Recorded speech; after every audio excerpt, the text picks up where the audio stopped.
Mesdames et messieurs, bonsoir. C'est un réel plaisir d'être chez vous ce soir pour parler sport. Eh bien, au sommaire de Sport 45 de ce soir, mesdames et messieurs, la visite de travail qu'a effectuée à Brazzaville le président de la FIFA, Gianni Infantino.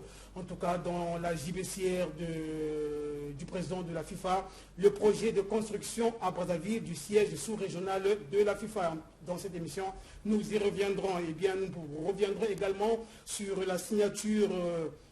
Oui, il est venu ici à Brazzaville pour justement matérialiser cette signature qui devrait donc donner accès à la construction de ce siège. Les temps forts de cette signature, mesdames et messieurs, vous les aurez dans cette émission. Et puis, vous suivrez également le président de la Fédération congolaise de football, Guy Blaise Mayolas, sur les avantages que va donc procurer l'installation d'un tel siège ici à Brazzaville.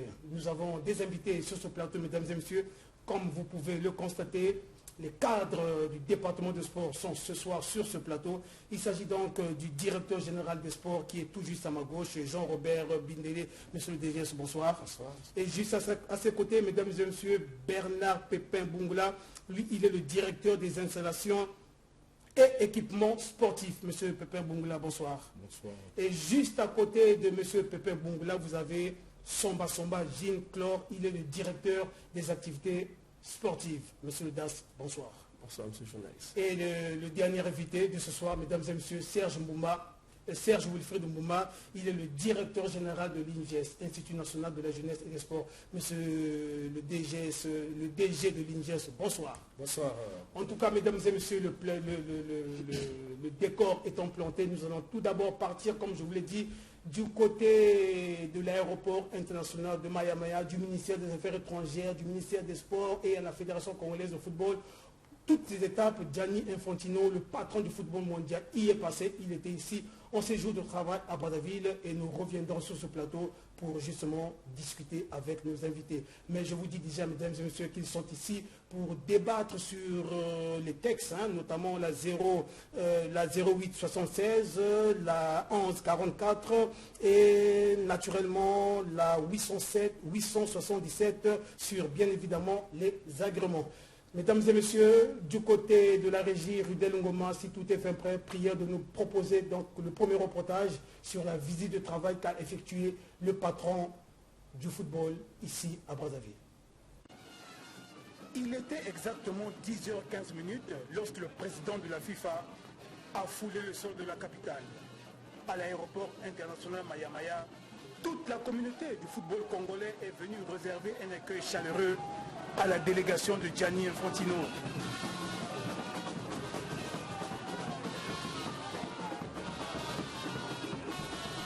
Dans sa délégation, le président de la CAF, Ahmad Ahmad, et naturellement l'ancien joueur des Lions Indomptables, Samuel Eto'o, et un champion du monde 1998, Yuri Djorkaeff. Le premier acte de la visite de travail marathon du patron de la FIFA, la signature au ministère des Affaires étrangères de l'accord siège qui autorise la FIFA d'installer sous peu son bureau régional à Brazzaville. Côté congolais, le document a été paraphé par le secrétaire général du ministère des Affaires étrangères, Cyprien Sylvestre Mamina. Et côté FIFA, l'acte a été posé par sa secrétaire générale, Fatma Samoura.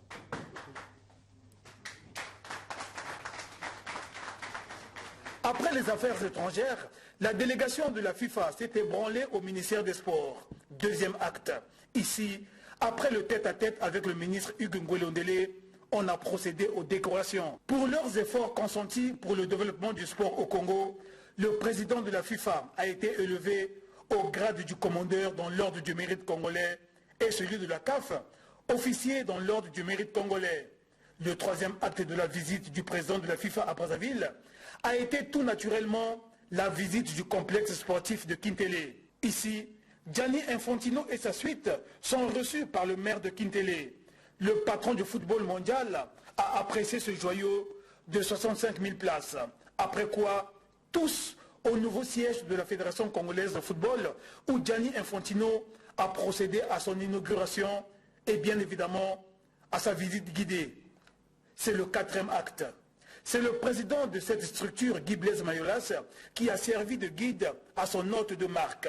Bien avant de quitter les lieux pour la présidence de la République, où il a été reçu en audience par le chef de l'État, Gianni Infantino a remis à Guy Blaise Mayolas le fanion de la FIFA et un ballon. Une façon de rendre l'ascenseur au président de la Fédération congolaise de football, qui venait lui aussi d'offrir un présent au président de la FIFA. Une façon de témoigner de très bons rapports qui existent entre la FIFA et la Fédération congolaise de football.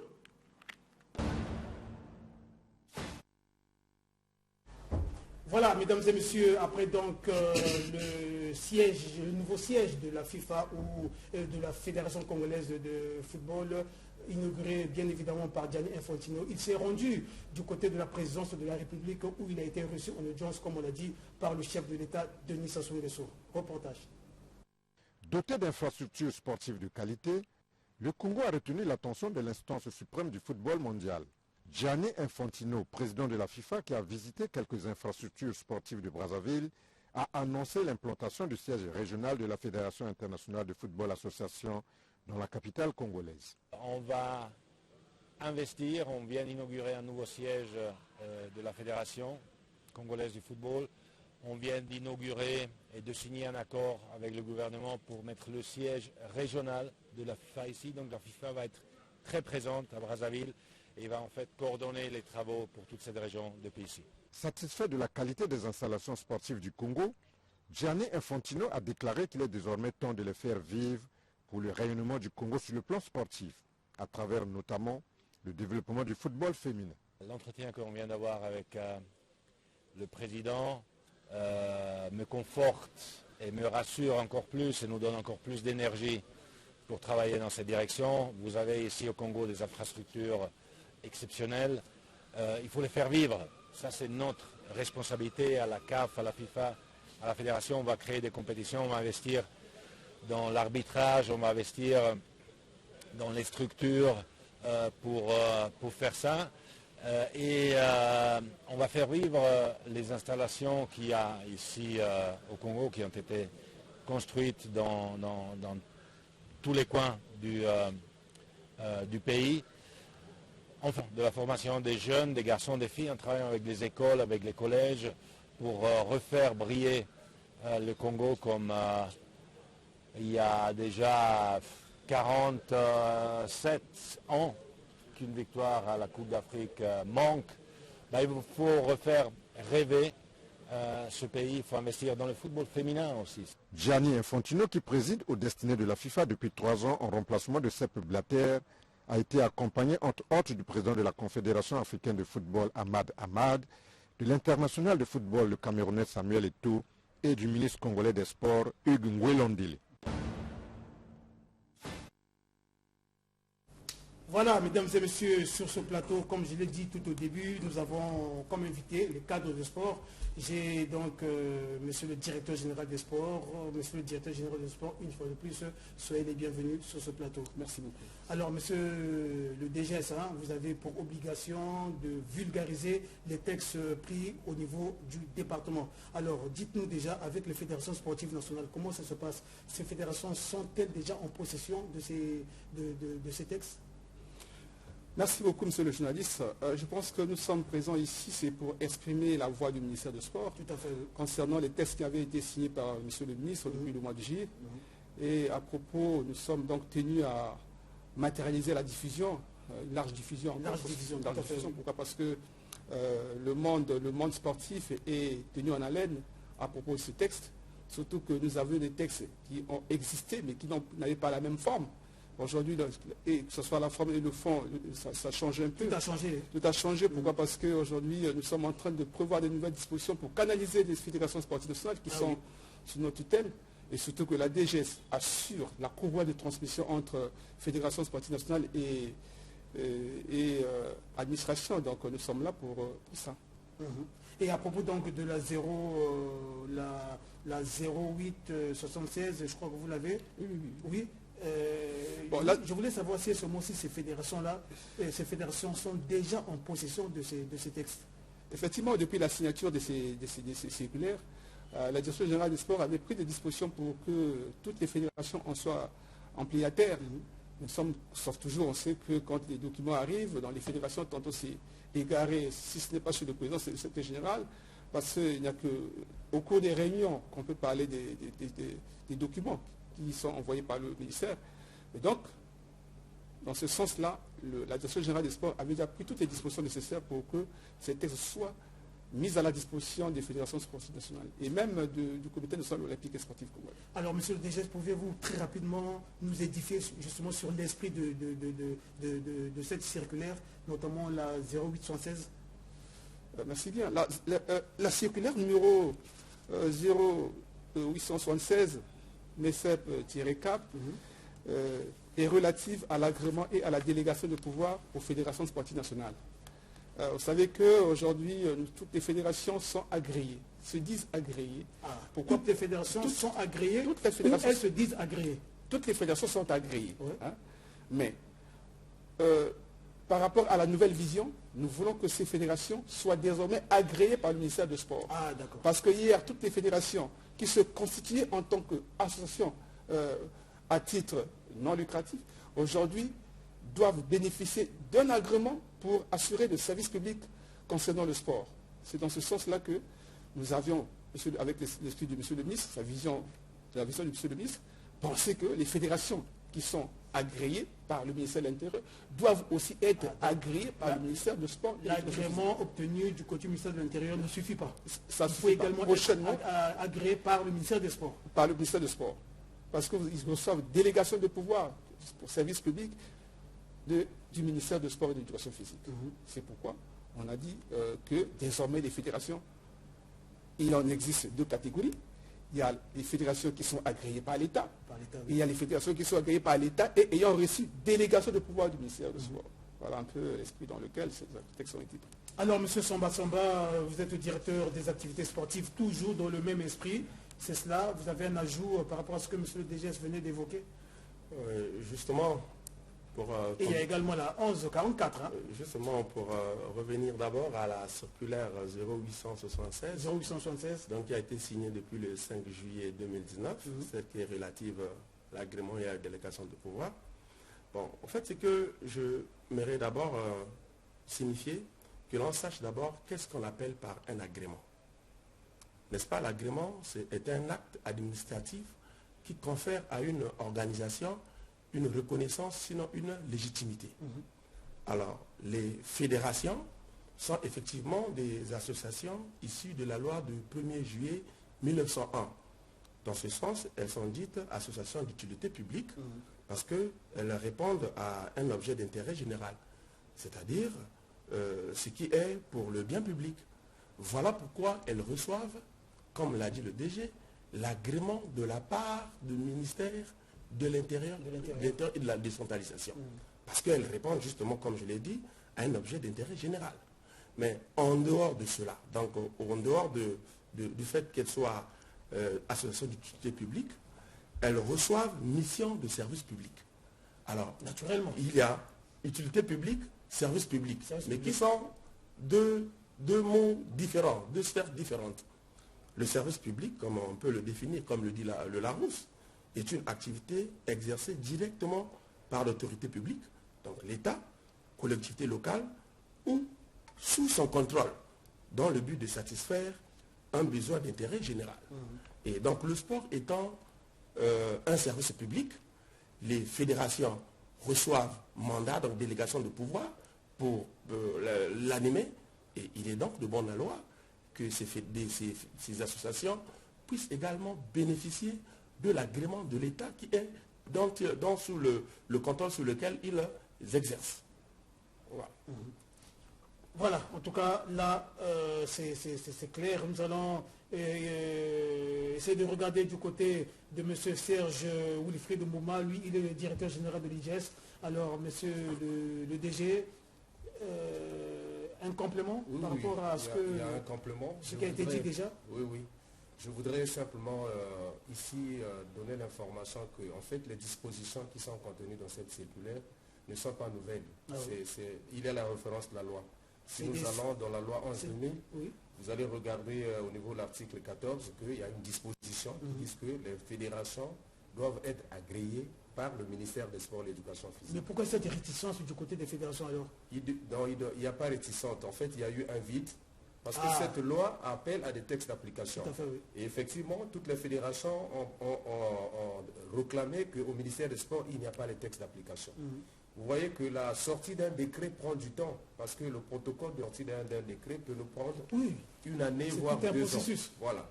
Et donc, pour aller vite à l'essentiel, pour permettre que, à ce niveau-là, les choses soient réglementées, M. le ministre a pensé prendre la circulaire. Et donc, ce n'est pas une disposition nouvelle, c'est contenu dans la loi. Et il faut dire que, en fait, l'agrément, c'est la reconnaissance de l'existence d'une fédération par le ministère. En lisant ce texte, vous allez vous rendre compte qu'une fédération qui est agréée a des activités qui réalise. Mais puisqu'il y a des activités qui appellent à une incidence budgétaire, où il y a une dépense des fonds publics, c'est là où, quand vous n'avez pas la délégation de pouvoir, vous n'allez pas réaliser un certain nombre d'activités, comme abriter des championnats par exemple.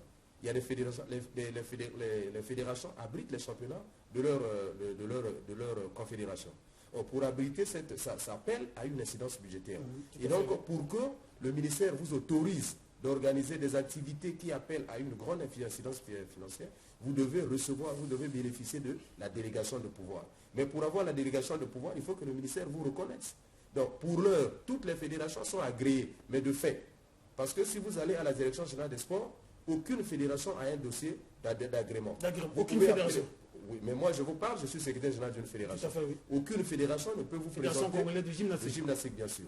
Donc, aucune fédération ne peut vous présenter un document comme ça sur lequel l'autorité responsable du sport, du gouvernemental du sport, a signé qu'ils ont l'agrément. Il n'y en a pas. Et donc, on n'a pas dit que c'est juste régulariser la situation. Donc, les fédérations sont agréées de fait, mais la direction générale doit, dans le cadre de leur service, avoir des dossiers d'agrément pour régulariser la situation. Et une fois que les fédérations sont agréées, par rapport à l'exercice, par rapport au niveau de réalisation des activités, monsieur le ministre donnera la délégation de pouvoir qui leur permettra d'organiser un certain nombre d'activités. Donc toutes les fédérations n'auront pas la délégation de pouvoir. Pour arriver à la délégation de pouvoir, c'est un examen. Donc si vous êtes agréé, vous devez travailler. Et vous travaillez au vu du travail, monsieur le ministre vous accorde la délégation de pouvoir qui vous permettra de réaliser un certain nombre d'activités où les autres n'auront pas l'occasion de réaliser. Et si vous ne vous admettez pas en ce moment-là? Si vous n'admettez pas, vous repartez à l'échelle. Si vous êtes agréé et que vous avez la délégation de pouvoir, si vous n'avez pas réalisé les activités qui ont convaincu monsieur le ministre que vous méritez la délégation de pouvoir, la délégation de pouvoir est retirée. Donc vous repartez seulement au titre d'agrément. Il y a des fédérations fictives, hein, bien qui sûr. n'existent que de nom. Oui, justement. Donc, si vous êtes agréé, vous devez réaliser les activités dans le cadre de votre discipline.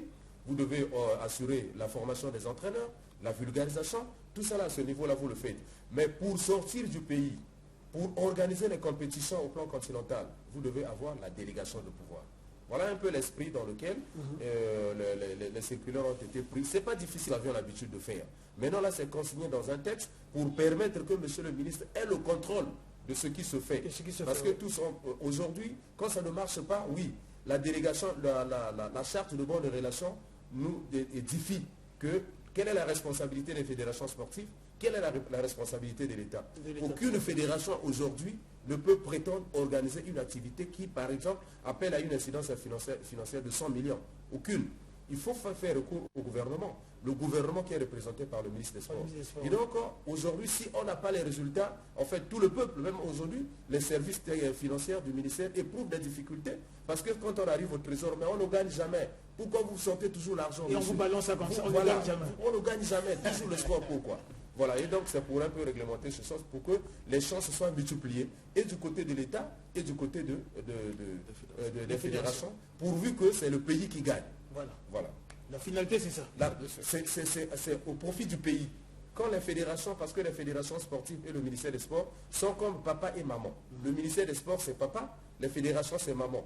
Papa a beau avoir l'argent, comme maman n'est pas allé au marché, il n'a pas préparé, à la maison, il n'y aura pas la nourriture. Et notre maison, c'est la République du Congo. Et dans le cadre du sport, papa, c'est le ministère des Sports, maman, ce sont les fédérations sportives nationales. Ce sont des partenaires, mais il ne peut pas avoir partenariat sans collaboration. Il faut qu'il y ait la collaboration.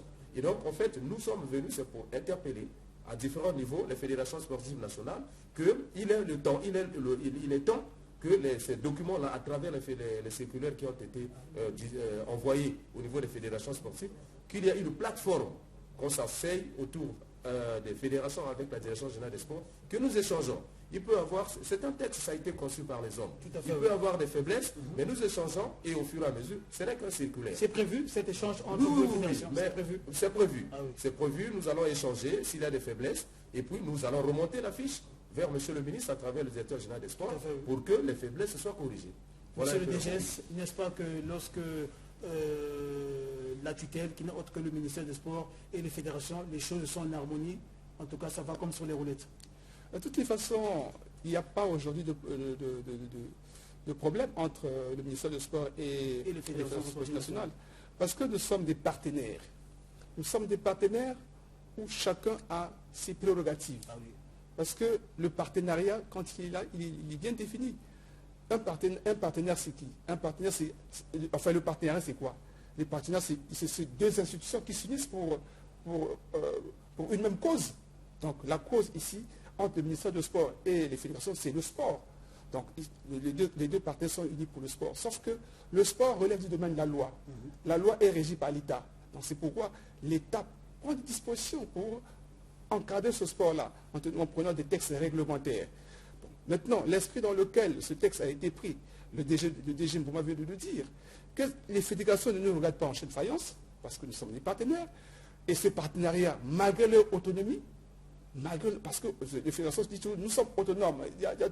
Le ministère veut... Financièrement parlant, vous êtes toujours obligé de faire recours au ministère des Sports. Ah, bien sûr, c'est ça. Donc, c'est comme le DG l'a dit, notre partenariat doit être géré dans la collaboration, dans la mutualité, dans la complémentarité, dans l'harmonie.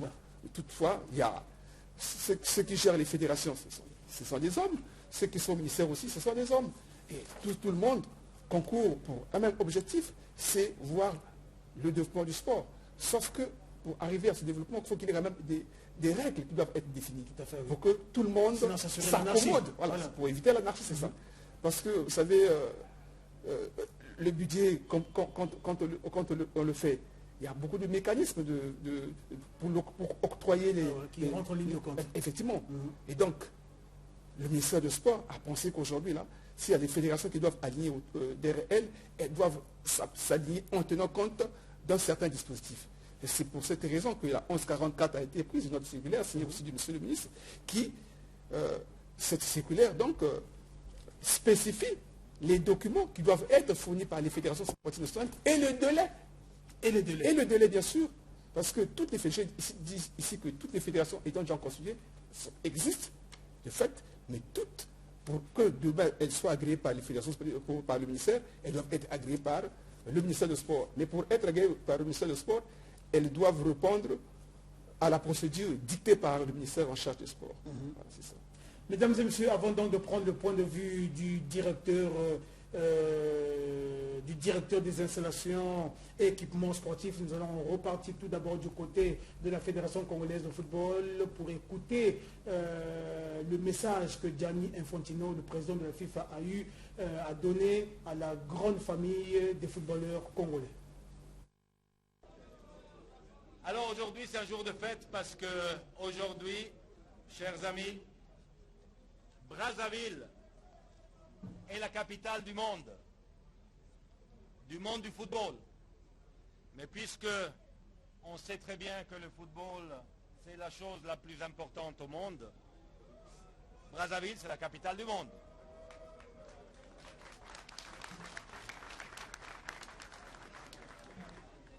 On est là pour fêter l'ouverture de ce siège qui est un pilier important pour le développement futur du football ici à Brazzaville et au Congo. Avec le talent que vous avez et avec le travail qui va pouvoir être effectué maintenant depuis ce siège, et je vous annonce aussi qu'aujourd'hui même la FIFA a signé un accord avec le gouvernement congolais pour mettre notre bureau régional ici même, donc on sera présent avec notre support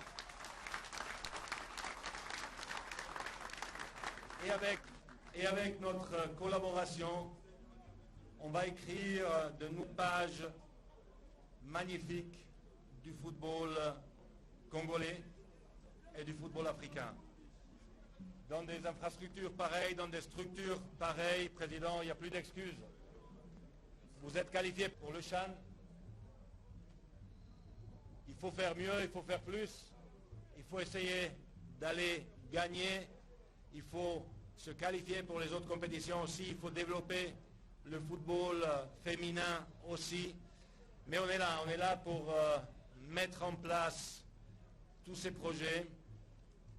On est là pour développer le football dans ce magnifique pays. On est là, pas pour développer le football africain, mais on est là pour mettre le football africain au sommet du football mondial.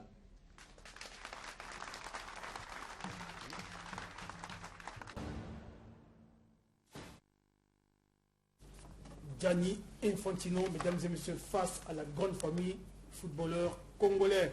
Nous allons à présent rester du côté de la Fédération congolaise de football où son président a donné une communication hier. En tout cas, Jean-Guy Blaise Mayulas nous a édifié sur les avantages que pourrait procurer l'installation de ce siège ici à Brazzaville.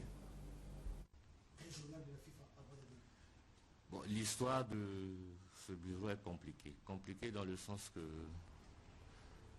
en dehors du Congo, où aujourd'hui c'est finalisé, c'est parti un peu de loin parce que je ne serai pas là à citer les pays qui ont voulu que ça soit chez eux. Mais lorsque la discussion a commencé avec le président Infantino, je crois que, c'est comme je disais tout à l'heure, a tenu parole. Et vous savez, il y a quand même, nous avons nos voisins qui sont quand même membres du conseil de la FIFA. Et le président Infantino me disait, j'ai déjà dit ça sera au Congo, ça sera au Congo. Mais malgré ça, les gens n'ont jamais été convaincus que ça viendra au Congo, jusqu'à la dernière minute. Bon, il faut remercier les autorités congolaises qui ont accepté de signer ce protocole d'accord. Remercier le gouvernement congolais qui a vu l'importance de ce bureau. Parce que ce bureau, il faut le comprendre, c'est un peu dans le cadre du développement du football en Afrique centrale. Ce bureau regroupe 8 pays, de la CEMAC, de l'UNIFAC plutôt. Et à ce propos, nous nous rapprochons plus. Et si nous avons des problèmes, nous ne pourrons plus les envoyer parce que tous les problèmes étaient réglés pour notre sous-région à Dakar. Maintenant que le bureau de Brazzaville y est, donc tous les 8 pays, tous les dossiers avant d'aller à Zurich passeront par Brazzaville. L'avantage que nous tirerons de ça, c'est d'avoir les Congolais qui seront recrutés dans ce bureau. Peut-être pas, puisqu'il y aura un appel à candidature, peut-être pas le chef du bureau, mais les autres collaborateurs qui travailleront seront des Congolais. C'est des comptes qui vont ouvrir dans les banques congolaises. Bon, tout le matériel de l'Afrique centrale passera par Brazzaville. Et donc vous voyez, nous serons plus proches de la FIFA que Zurich. Et tous les amis d'en face, d'à côté de nous, viendront à Brazzaville pour exposer leur dossier. Donc maintenant, il faut que nous travaillions avec le gouvernement pour avoir un site. Parce que pour le moment, je crois que où ils vont squatter ici, ou dans un premier temps, où on trouvera un local où ils vont louer. Donc avant que, je ne sais pas si on va construire dans ce même site ou comment, ça c'est des choses que nous négocierons avec le gouvernement congolais le moment venu. Mais l'avantage c'est que tout ce qui est Afrique centrale passera par Brazzaville. Dans ces discussions avec les autorités congolaises, notamment avec la Fédération congolaise de football, mesdames et messieurs, le président Gianni Infantino a demandé aux autorités de la Fédération congolaise de football de développer une fois de plus le football féminin, mais également le football des jeunes. Guy Blaise Mayulas en est bel et bien conscient. Le président a insisté surtout sur le football féminin, même en audience avec le président de la République. J'ai vu le président de la République dire au président de la FIFA que Il a suivi la Coupe du Monde des dames. Il a même dit, il y a des matchs où il a vu, où lui-même il a vu à la télévision que ces matchs ont été à un niveau très élevé, plus que même les matchs des hommes. Et il a dit, nous devons faire en sorte que dans notre pays, hier on était à un niveau donné, mais aujourd'hui on a carrément régressé. Et nous devons faire un effort de ce côté-là pour ramener le football féminin au niveau un peu des autres. Parce qu'aujourd'hui, la FIFA vous demande d'organiser 90 matchs l'année. Chaque fédération doit organiser 90 matchs, étalés en 6 mois. Bon, nous n'avons que 7 équipes, si je pense peut-être Brazzaville. Bon, il y a des départements où le football féminin pratiquement n'existe pas. Donc nous sommes en train de voir un programme pour l'année prochaine et je crois que c'est surtout sur ce côté qu'il faut vraiment insister sur le football féminin. Pour le reste, le football féminin, le football des jeunes, le football de jeunes, je crois que nous sommes en train de nous préparer avec l'organisation d'un tournoi départemental en U15 et en U17. Et je peux vous le dire qu'en discussion avec Samuel, lorsqu'ils étaient avec le président, il nous a même fait l'honneur de dire, dès qu'on a les dates, il viendra pour lancer l'ouverture officielle de ce tournoi. Donc nous sommes en train de y travailler pour ça. Il faut être confiant, demander à ce que nous souhaitons aujourd'hui, c'est demander à nos gouvernants de nous accompagner. Vous savez, nous sommes sur beaucoup de fronts là. Le premier, c'est nous avons la compétition CHAN, comme dit le président de la République, qui dit voilà la vraie compétition du football africain. Parce que lui, il a utilisé un mot que j'ai retenu. Il dit la CAN, c'est la compétition des mercenaires. Il dit mercenaires parce que c'est des joueurs qui jouent en Europe qui viennent jouer en Afrique. Mais ils jouent en Europe. Mais lui, la compétition qu'il retient pour l'Afrique, c'est le CHAN. Donc, parce que là, au moins, il n'y a pas de joueurs qui jouent en Europe. Et d'abord, nous accompagner pour que nous fassions une bonne compétition en avril au Cameroun et poursuivre les éliminatoires CAN, toujours au Cameroun, parce que ça, c'est le grand combat que nous avons avec vous, la presse, qui devait nous aussi nous accompagner pour que nous puissions réussir ce pari.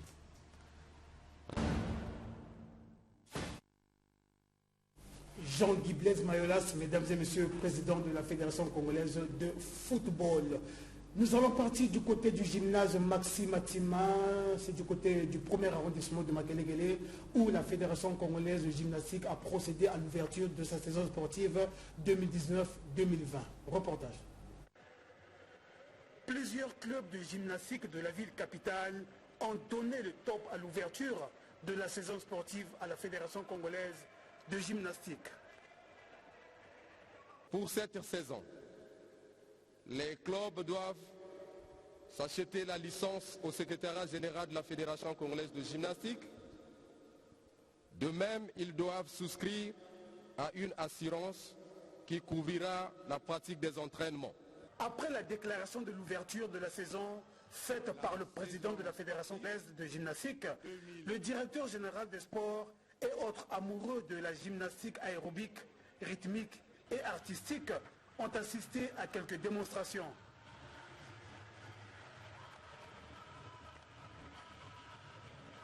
Sur un autre plateau, les plus jeunes n'ont pas dérogé à la règle.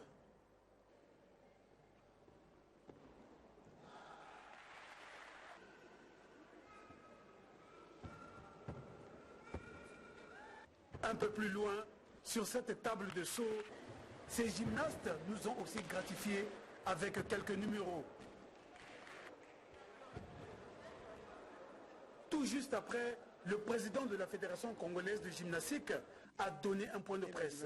Au cours de ce face-à-face avec la presse, François Bakana a édifié sur les échéances à venir, notamment sur la préparation des Diables Rouges au championnat d'Afrique de gymnastique aérobique junior et senior qui se déroulera du 10 au 15 mars prochain au Caire en Égypte. Un autre événement auquel prendront part les Diables Rouges, le championnat d'Afrique de gymnastique artistique prévu du 26 mars au 5 avril prochain à Pretoria, en Afrique du Sud. Revenons sur ce plateau pour retrouver nos invités, mesdames et messieurs. Pépin Bernard ou Bernard Pépin Bungula, il est le directeur des installations et équipements sportifs. Alors, monsieur Pépin, tout à l'heure, vous devrez donner un détail, justement, par rapport, toujours dans l'esprit de la circulaire du ministre des Sports. Dans l'esprit de la circulaire du ministre, nous voulons interpeller toutes les fédérations sportives de s'imprégner des documents que monsieur le ministre a signés. Cela va dans l'amélioration de la gestion de leur fédération. Tout à fait, oui. Parce que nombreux sont rentrés dans les fédérations dans l'enthousiasme des Jeux africains, sans se rendre compte qu'il y a des obligations pour gérer une administration fédérale. Les circulaires ont été signés. Il faut bien que toutes les fédérations se mettent à jour. Il y a une réglementation qu'ils doivent s'approprier pour obtenir l'agrément, pour valider aussi cet agrément pour aller vers la délégation de pouvoir. S'ils n'obtiennent pas ça, mais le ministère prendra d'autres décisions. Parce qu'on ne peut pas continuer à accepter qu'au sortir des Jeux africains de Brazzaville, que certaines fédérations ne réalisent rien jusqu'à cette date. Ils sont venus pour l'enthousiasme des Jeux africains. Ils sont repartis chez eux en gardant le label d'une fédération. Non. Monsieur le ministre a pris des circulaires pour mettre en mouvement tout le monde. Celui qui se met en marge assumera. Et donc fini la récréation. C'est fini la récréation désormais. La direction générale des sports est ouverte à tout le monde. Que les fédérations viennent. Celles qui hésitent encore n'ont qu'à venir pour demander conseil, comment obtenir tel ou tel autre dossier, pour qu'on les prenne en ligne de compte. Parce que nous allons vers les nouvelles assemblées. C'est en fin 2020. Donc il nous reste juste un an juste pour se mettre en place, en harmonie avec les directives de l'État. Alors, monsieur le DAS, tout à l'heure, est-ce que vous pouvez nous édifier sur justement la procédure de délivrance de cet agrément-là? Comment ça se passe, notamment sur les conditions? Voilà. Bon, c'est la 1144.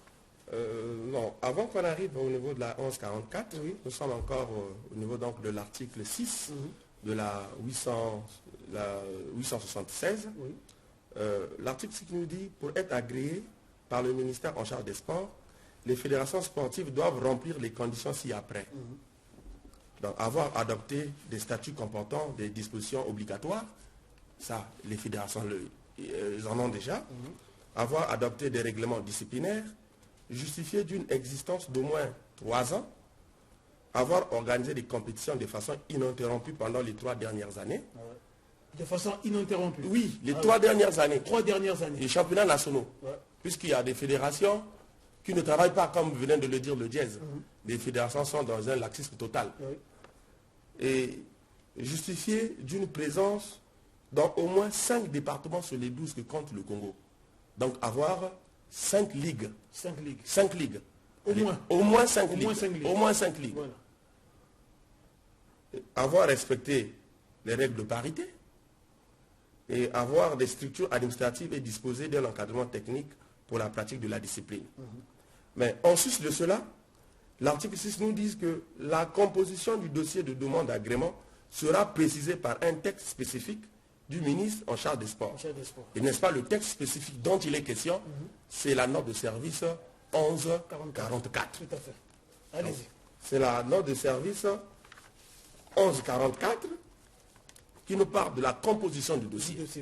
Nous avons donc une demande manuscrite de la fédération adressée à monsieur le ministre en charge des sports, un récépissé de reconnaissance délivré par le ministère de l'Intérieur, donc le récépissé qu'a toutes les fédérations, une copie des statuts en vigueur conforme aux dispositions statutaires et réglementaires obligatoires prévues, donc en 2 exemplaires, statut, règlement intérieur en 2 exemplaires. 2 exemplaires. Oui. Une copie, une liste des membres des instances du bureau exécutif et du commissariat aux comptes. Le rapport bilan est une copie d'exploitation de la dernière saison sportive, c'est-à-dire le compte financier, le bilan financier.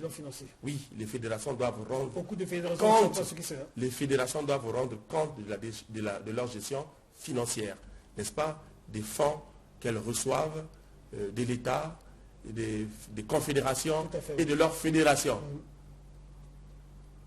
Une preuve d'implantation, comme je l'ai dit, une copie d'affiliation au Comité national olympique et sportif congolais. Bon, là, on est en train de regarder avec le Comité national et sportif congolais comment est-ce qu'elles peuvent mettre à notre disposition une liste exhaustive de toutes les associations et fédérations affiliées pour nous faciliter le contrôle. Au lieu que ça soit délivré à titre individuel, donc par fédération, mais que ça soit de façon collective. Et un programme de développement de la discipline à court, moyen, long terme, comprenant entre autres le plan de détection, de formation des jeunes et l'organisation des compétitions, toutes catégories d'âge. C'est vrai, théoriquement c'est un peu lent, mais de façon technique, les fédérations le savent déjà. On appelle ça le DELTA, c'est-à-dire le développement à long terme de l'athlète. Pour votre information, monsieur... Le bon suivi de l'athlète. Oui, le bon suivi.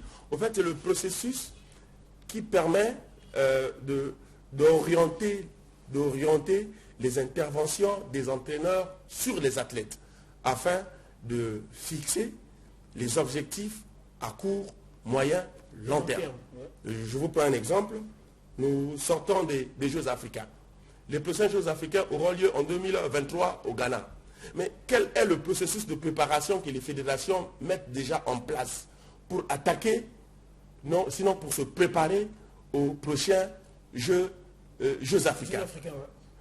Et comme vous le savez si bien, qu'en 2022, il y aura les Jeux olympiques de la jeunesse à Dakar. Bon, qu'est-ce qu'on fait actuellement? Quelle est la phase de préparation?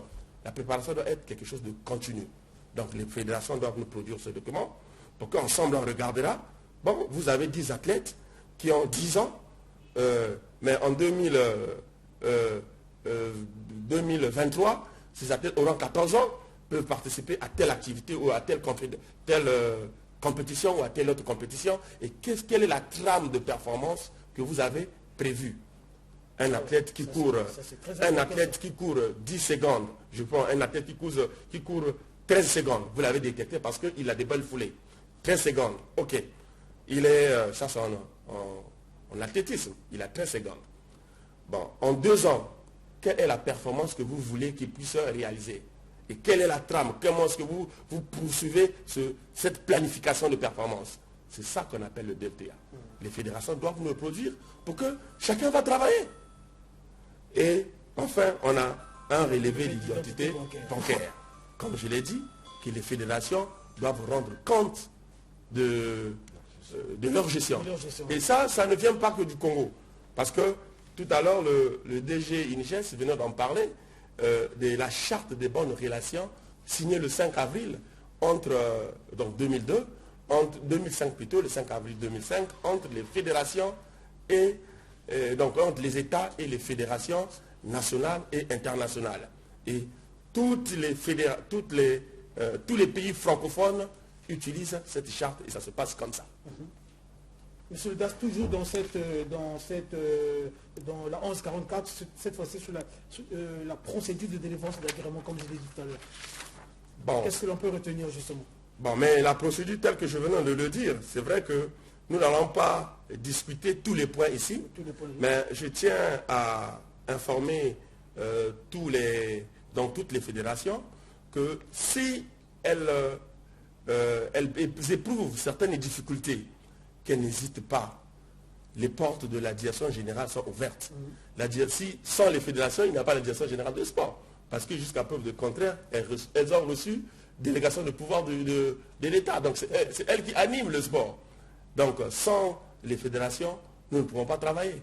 Donc le partenariat est là. Si elles ont des difficultés, qu'elles viennent.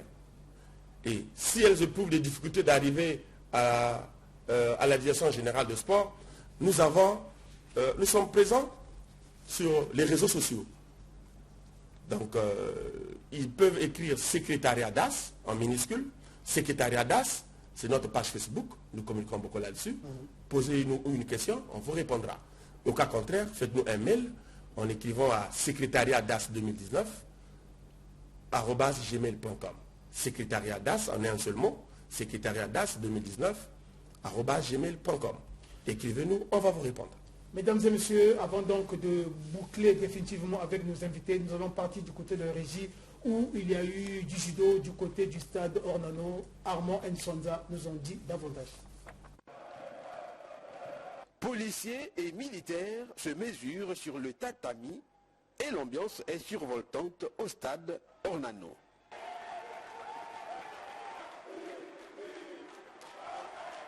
Ce sont les judokas des deux forces publiques qui se sont donné du plaisir autour du judo.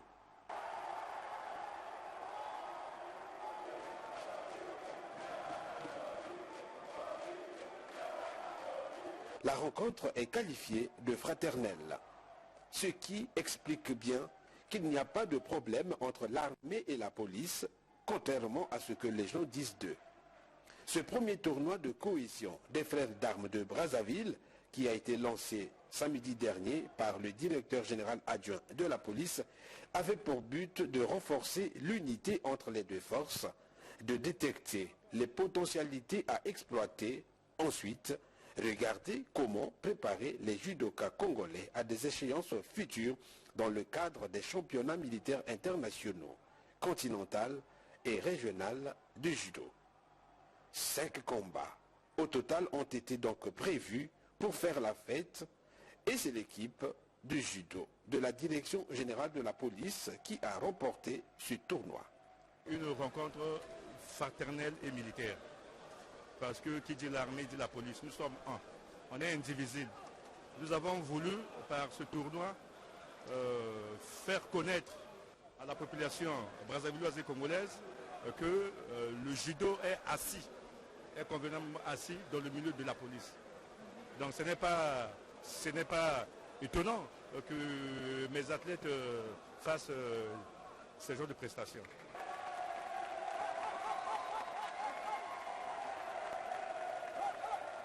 Ce qui est plus important à retenir de cette rencontre sportive, c'est l'esprit de cohésion et faire de telle sorte que l'armée et la police puissent s'unir davantage à travers le sport.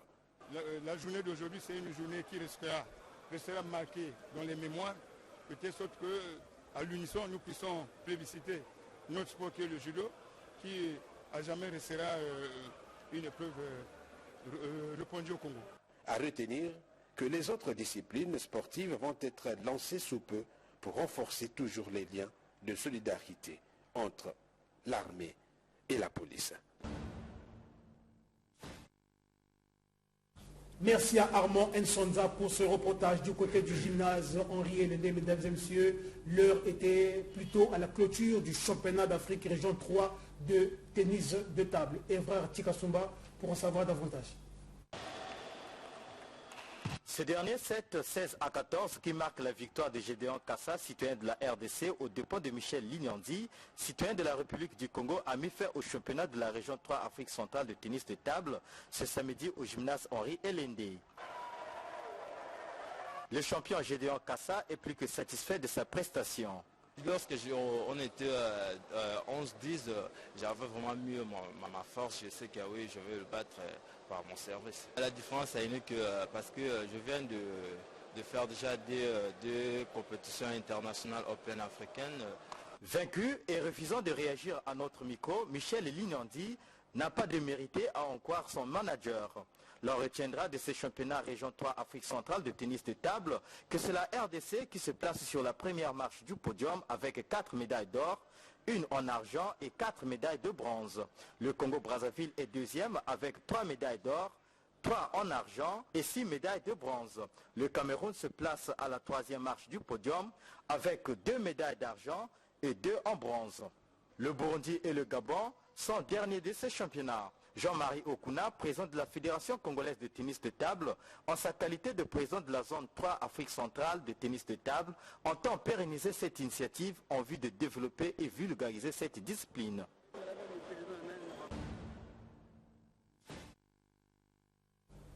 Alors, mesdames et messieurs, nous allons devoir boucler cet entretien avec nos invités. Monsieur Le Das, l'esprit de la 0877, est-ce que vous pouviez nous donner quelques précisions là-dessus? Oui, très rapidement. Bon, la 877, cette circulaire est relative au statut donc, des deuxièmes vice-présidents, secrétaires généraux, trésoriers généraux et directeurs techniques nationaux au sein des associations et fédérations sportives nationales.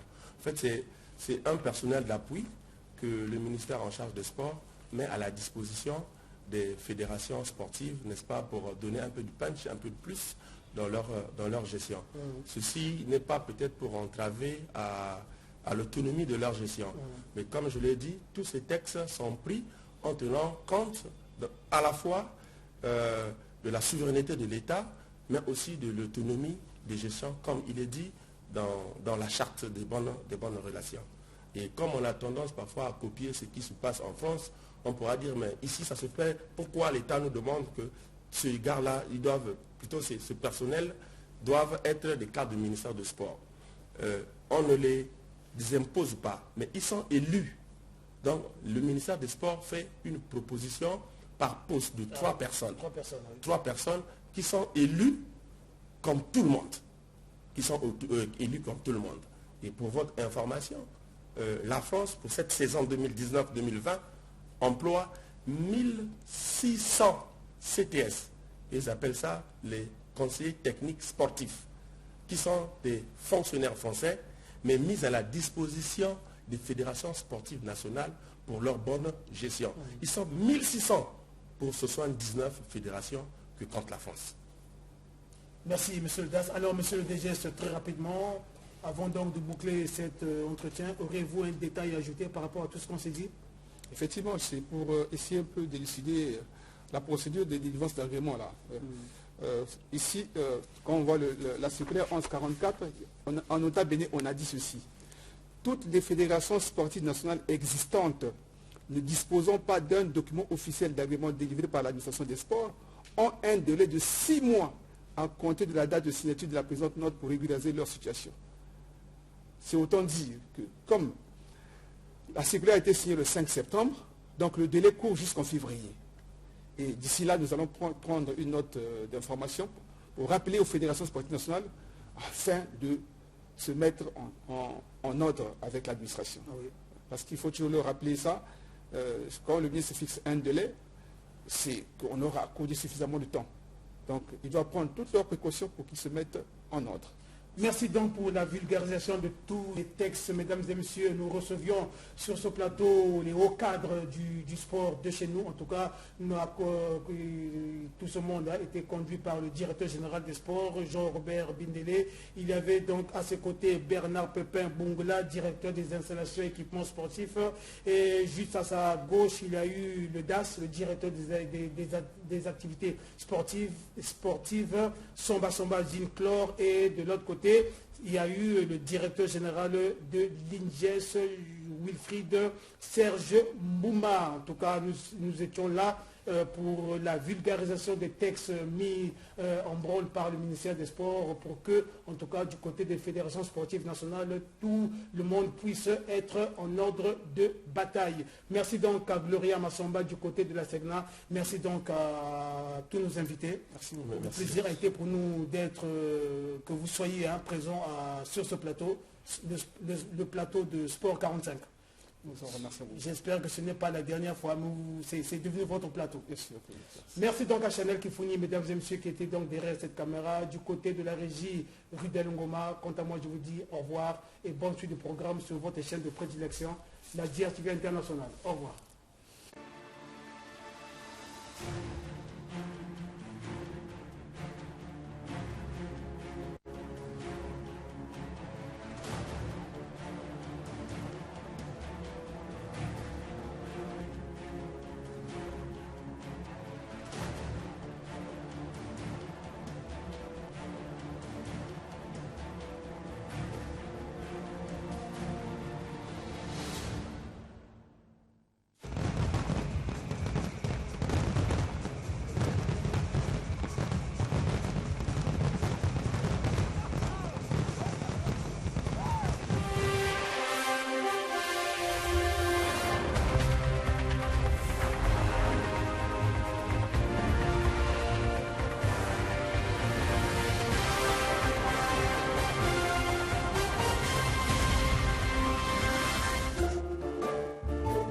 TV International.